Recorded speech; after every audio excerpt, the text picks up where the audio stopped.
प्रदीप एक बहुत ही होनहार लड़का था। वो हमेशा पढ़ाई में अव्वल रहता था।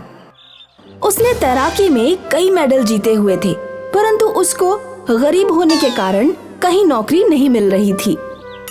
वो कई जगह इंटरव्यू देने जाता है, पर सब उससे रिश्वत मांगते हैं। वो उसके पास पैसा ना होने के कारण नहीं दे पाता। एक दिन की बात है, मैंने इस स्कूल में इतने सारे मेडल जीते हैं, पर इन मेडलों का क्या फायदा। आज मुझे नौकरी के लिए दर दर भटकना पड़ रहा है। ना मेरे पास पैसा है और ना ही मेरे पास नौकरी। जाऊं तो मैं कहां जाऊं। ये सोचकर वो रास्ते पर चल रहा होता है। उसको एक बोर्ड दिखता है जिस पर लिखा होता है कि दुकान पर एक लड़के की आवश्यकता है। वो उस दुकान पर जाने से पहले सोचता है, कोई बड़ी नौकरी तो मिलना नामुमकिन है। क्यों ना मैं इस दुकान पर ही नौकरी कर लूं। कुछ तो पैसे आएंगे जिससे मैं अपने घर का राशन पानी तो भर दूंगा और घर वालों का पेट भर सकूंगा। प्रदीप ये सोचकर उस दुकान वाले से मिलता है। हाँ जी, क्या कहना है आपको? सर, मैं यहाँ पर नौकरी की तलाश में आया हूँ। मैंने तैराकी में बहुत सारे मेडल जीते हैं और मेरी क्वालिफिकेशन भी बहुत अच्छी है सर। देखो, मुझे इन क्वालिफिकेशन और मेडल से कोई मतलब नहीं है। मेरी दुकान में कोका कोला बेचा जाता है। तुम्हें मेरी दुकान से कोका कोला ले जाकर छोटी छोटी दुकानों पर देना होगा। उसमें तुम्हारी पढ़ाई और मेडल कुछ काम नहीं कर सकते। इतना पढ़ा लिखा होने के बाद भी मुझे ये छोटी सी नौकरी करनी होगी। इसके अलावा मेरे पास और कोई चारा नहीं है। प्रदीप हाँ कह देता है और आशीष उसे दुकान पर रख लेता है। प्रदीप, तुम्हें मेरी दुकान से जो भी कोका कोला का ऑर्डर मिलेगा वो देने तुम्हें जाना होगा। ठीक है सर, मैं ये काम अच्छे से करूंगा। एक दिन की बात है, प्रदीप किसी काम से ऑर्डर देने के पहले ही दुकान पर आ गया और वो देखता है आशीष कोका कोला की एक्सपायरी डेट हटाकर उस पर एक नई डेट लगा रहा है। साहब, आप क्या कर रहे हैं? एक्सपायरी डेट को मिटा रहे हैं, पर एक्सपायरी डेट का मतलब तो ये होता है ना कि चीज खराब हो गई है। अरे मुझे अकल मत सिखा। तेरा काम डिलीवरी करने का है। तू बस कोका कोला की डिलीवरी कर, फालतू की बातें मत कर। और आज तू जल्दी कैसे आ गया? काम पर क्यों नहीं गया? सर, आज कोका कोला की डिलीवरी जल्दी हो गई, इसलिए मैं समय से पहले आ गया। पर आप जो कर रहे हैं वो गलत है सर। इससे लोगों का स्वास्थ्य खराब हो जाएगा। जो भी इस कोका कोला को पिएगा वो बीमार हो जाएगा। मुझे इससे क्या, लोगों का स्वास्थ्य खराब हो या कुछ भी हो, मुझे तो पैसे से मतलब है। और तुझे तनख्वाह से मतलब होना चाहिए। तो तू अपनी तनख्वाह टाइम पे ले। इस तरह तू और मैं दोनों अपना काम ठीक से करेंगे और मेरा व्यापार चलता रहेगा। सर, आप लोगों के स्वास्थ्य से खेलकर अच्छा नहीं कर रहे हैं। आप नहीं जानते आप कितनी बड़ी गलती कर रहे हैं सर। अगर तुझे इतनी ही परेशानी है तो जा, ये काम छोड़कर चले जा। यहाँ पर तेरे लिए कोई काम नहीं है, निकल जा। आशीष उसे धक्के मारकर निकाल देता है और वो सर पकड़कर दुकान से निकल जाता है और वो पास के तालाब के पास बैठ जाता है। मुझे एक छोटी सी नौकरी मिली थी, वो भी हाथ से चली गई। पर सही है, मुझे गलत काम बर्दाश्त नहीं है और ना ही गलत चीजें। आशीष जो भी कर रहा है वो सब गलत है। मैं लोगों के स्वास्थ्य से नहीं खेल सकता। और वैसे भी मुझे तो लोगों को तैराकी सिखाना अच्छा लगता है, पर मैं तैराकी सिखाऊंगा कहाँ, वो समझ में नहीं आ रहा। तभी उस तालाब में से आवाज आती है, प्रदीप। प्रदीप चारों तरफ देखता है पर उसको कोई नजर नहीं आता। फिर दोबारा आवाज आती है, प्रदीप, इधर मत देखो, उधर मत देखो। मैं एक जादुई तालाब हूँ, मैं तुमसे बात कर रहा हूँ।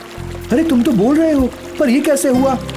प्रदीप, मैं एक जादुई तालाब हूँ और मैं भी इसी आशीष से बहुत परेशान हूँ। ये अपना कचरा मेरे अंदर डाल देता है जिससे मैं बहुत गंदा हो जाता हूँ। तो तुम मुझसे क्या चाहते हो? मैं बस ये चाहता हूँ तुम मेरी मदद करो और मैं तुम्हारी मदद करूँगा। वो कैसे? तो मेरे अंदर एक कोका कोला लाकर डाल दो, जिससे मैं अपने आप को कोका कोला के तालाब में बदल दूंगा। उससे तुम बच्चों को स्विमिंग भी सिखा सकते हो और मेरे अंदर जो कोका कोला होगी वो बच्चे भी पी सकते हैं, जिससे कोई नुकसान नहीं होगा। मेरा पानी सभी के चर्म रोग को भी दूर कर देगा। ये तो तुम बहुत अच्छी बात कर रहे हो। ठीक है, मैं एक कोका कोला लाकर तुम्हें अभी देता हूँ और तुम्हारे अंदर डाल देता हूँ। प्रदीप एक कोका कोला लाकर तालाब में डाल देता है। तालाब कोका कोला के रूप में बदल जाता है। प्रदीप ये देखकर बहुत खुश होता है और आसपास के बच्चों को उसमें स्विमिंग सिखाने लगता है। बच्चे कोका कोला भी पीते हैं और स्विमिंग भी सीखते हैं। अरे वाह, मेरा बरसों का सपना साकार हो गया। मुझे स्विमिंग सिखाने में बहुत खुशी हो रही है। अब प्रदीप को जो पैसे मिलते थे उससे अपने घर का खर्च चलाता था। वहीं दूसरी ओर आशीष का धंधा ठप हो गया था। उसकी कोई भी कोका कोला कहीं भी नहीं दिखती थी। अरे इस प्रदीप ने तो मेरा सारा धंधा ही चौपट कर दिया है। मैंने इसको नौकरी से क्या निकाला, मैं तो सड़क पर आ गया। अब मुझे कोका कोला का व्यापार बंद कर देना चाहिए। यहाँ तो कोई कोका कोला खरीदता ही नहीं। सभी प्रदीप के पास कोका कोला पीने और स्विमिंग करने चले जाते हैं। आशीष कोका कोला का व्यापार बंद करके चला जाता है और वहीं प्रदीप बच्चों को कोका कोला के तालाब में स्विमिंग सिखाकर खुश रहता है और सबकी मदद करता है। एक दिन की बात है। इस तरह तो कुछ नहीं हो सकता। मुझे ये कोका कोला के तालाब को खाली करना होगा। अगर ये खाली हो जाएगा तो ना रहेगा कोका कोला और ना रहेंगे बच्चे और फिर ना होगी स्विमिंग। कोका कोला का तालाब खाली करने के लिए एक पाइप लेके आता है। जैसे ही वो तालाब के पास पहुंचता है, तालाब उसको अपनी लहरों में फंसा लेता है। आशीष चिल्लाता है, बचाओ बचाओ, मुझे इस तालाब से निकालो, मुझे तैरना नहीं आता है, बचाओ मुझे, बचाओ। तभी प्रदीप वहां आ जाता है और तालाब में कूद जाता है और आशीष को बचाकर बाहर ले आता है। बहुत बहुत धन्यवाद तुम्हारा प्रदीप। अगर तुम मुझे बचाने के लिए तालाब में कूदकर मुझे नहीं पकड़ते तो ये लहरें मुझे जान से ही मार डालती। ये तो मेरा फर्ज था। मैं तुम्हारे तालाब को खाली करने आया था और आज तुमने मेरी जान बचाकर मेरी बहुत बड़ी मदद की है। अब प्रदीप सभी गांव वालों की मदद करते हुए कोका कोला के स्विमिंग पूल में बच्चों को स्विमिंग सिखाता था। सभी गांव वाले उसके इस व्यवहार की तारीफ करने लगते हैं। एक गांव में बबीता देवी अपने 2 बेटों के साथ रहती थी। बड़ा बेटा ललित शहर में जॉब करता था और छोटा बेटा मुन्ना अपनी माँ और पत्नी के साथ खेतों का काम संभालता था। ललित की पत्नी घर पर ही रहती थी। ललित बाइक से ड्यूटी पर जाता था। शाम को ललित घर आया और उसने बाइक खड़ी की, लेकिन वह बहुत थका हुआ था। बाहर से बहुत थका हुआ आया हूँ, पानी पिला दो। ला रही हूँ। इतना शोर क्यों करते हो? बाइक चलाकर इतनी दूर जाता हूँ। किसने कहा है कि तुम बाइक से चलो? जमीन बेचकर गाड़ी खरीद लो। हाँ, आइडिया तो सही है, लेकिन मुन्ना और माँ नहीं मानेंगे। मुन्ना तो बहुत सीधा है, बिल्कुल पागल है, वो मान जाएगा। लेकिन माँ नहीं मानेगी। माँ नहीं मानेगी तो इसका मतलब ये तो नहीं कि हम सारी जायदाद एक अनपढ़ गंवार के हाथ में जाने देंगे। हाँ, मैं इतना पढ़ा लिखा हूँ, इसलिए मैं ही उस जमीन के साथ कोई न्याय कर सकता हूँ। तो इंतजार किसका है? साम दाम दंड भेद ऐसे समय के लिए ही है। ललित और उसकी पत्नी योजना बनाने में लग गए। मुन्ना खेतों में काम कर रहा था। उसकी माँ और पत्नी भी वही मदद कर रही थीं। तभी उसने देखा कि सड़क के किनारे एक बाइक आकर रुकी, जिस पर ललित और उसकी पत्नी आए थे। भैया और भाभी आज खेत पर क्या कर रहे हैं? मैंने तो पहली बार ही आते हुए देखा है। हाँ, एक जरूरी काम था। हाँ भैया बोलो ना। दरअसल मुझे तुझसे परमिशन लेनी थी। भैया, मुझ अनपढ़ से? मैं चाहता हूँ कि तू अब इस खेत में काम ना करे, बल्कि तू अब कोई दुकान खोल ले। लेकिन इस खेत में काम कौन करेगा? ये बेचकर तेरी दुकान खुलवा देता हूँ। बिल्कुल नहीं, मेरे जिंदा रहते ये घर नहीं बिकेगा। माँ, आप कौन होती है रोकने वाली? भाई, माँ इस जमीन की मालकिन है। जब तुझे पता चलेगा ना कि इस जमीन का मालिक कौन है, तो तेरे पैरों के नीचे से जमीन खिसक जाएगी। ये जमीन माँ की है।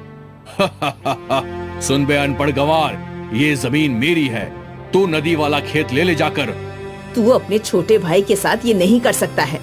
मैंने कुछ नहीं किया है, मुझे तो ये कागज पापा के संदूक से मिला। नहीं नहीं, वो दोनों बेटों में इतना भेदभाव कर ही नहीं सकते। माँ, ये पूछने के लिए आपको भी मरकर पापा के पास जाना होगा। अब चुपचाप यहाँ से निकलो और नदी वाले खेत में पहुँच जाओ। मुन्ना घर आया और अपना थोड़ा सा सामान लेकर माँ और पत्नी के साथ नदी वाले खेत में चला गया। मुन्ना परिवार के साथ जाकर खेत में उदास बैठ गया। अब क्या करेंगे माँ? कहाँ रहेंगे हम? कोई बात नहीं, ऐसे निराश नहीं बैठते हैं। यहाँ आसपास कुछ लकड़ियाँ पड़ी हैं, हम इनसे एक घर बना सकते हैं। लेकिन इस खेत में तो नदी का पानी बाहर आ जाता है। आगे की ज्यादा मत सोच बेटा, जब ईश्वर यही चाहता है तो हमें ईश्वर के दिखाए रास्ते पर ही चलना चाहिए।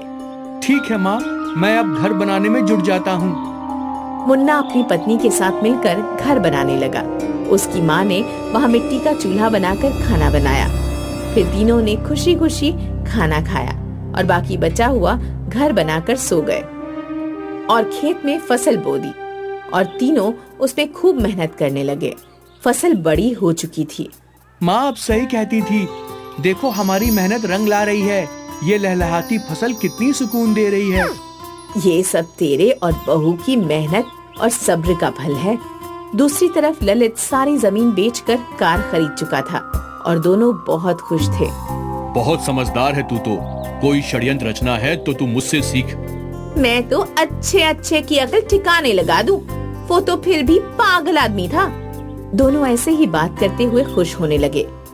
एक रात को बहुत तेज बारिश आ गई, जिससे नदी का पानी बाहर आने लगा। बारिश रुकने का नाम ही नहीं ले रही थी और धीरे धीरे यह बारिश बाढ़ का रूप ले चुकी थी। मुन्ना का घर बारिश में बह गया और पानी के ऊपर तैरने लगा। सुबह को मुन्ना ने दरवाजा खोला तो देखा कि वह सब पानी में है। माँ माँ देखो। हाँ, हम पानी में तैर रहे हैं। हाँ माँ, हमारा घर पानी में तैर रहा है। एक साधु पानी में बहता हुआ आ रहा था। बचाओ बचाओ बचाओ। कोई साधु महाराज पानी में डूब गए हैं, मुझे उनको बचाना ही होगा। मुन्ना नदी में कूद गया और साधु महाराज को अपने घर में ले आया। तुमने मेरी जान बचाई है, इसलिए मैं तुमको कुछ देना चाहता हूँ। क्या बाबा? तुम्हारा तैरता हुआ घर खुद ही उस जगह जाकर रुक जाएगा जहाँ मैं ले जाना चाहता हूँ। पानी में तैरता हुआ घर मंजिल की ओर जाने लगा। दूसरी तरफ ललित का सब बर्बाद हो गया। उसकी पूरी फसल बर्बाद हो गई। वह सिर पकड़कर बैठ गया।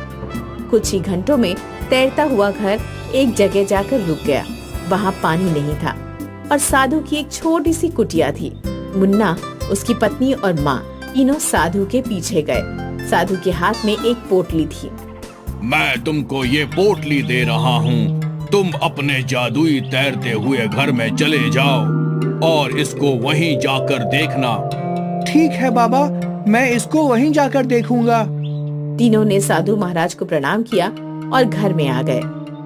घर तैरते हुए वापस पानी में आ गया और मुन्ना की जमीन में आकर ही रुका। मुन्ना, अब पोटली खोल कर देख ले। हाँ माँ, बस अभी देखता हूँ। मुन्ना ने पोटली खोलकर देखी तो उसमें हीरे थे। माँ, इसमें तो हीरे हैं। हाँ, ये तेरे कर्मों का ही फल है। भगवान सबको सबका फल देता रहे। माँ, अब हम इनका क्या करेंगे? इनसे कोई व्यापार शुरू कर, लेकिन ये करते हुए अपनी ईमानदारी मत भूल जाना। हाँ माँ। मुन्ना ने जमीन खरीदी और कार एजेंसी बनाई। एक बहुत बड़ा घर बनाया और परिवार के साथ वहाँ रहने लगा।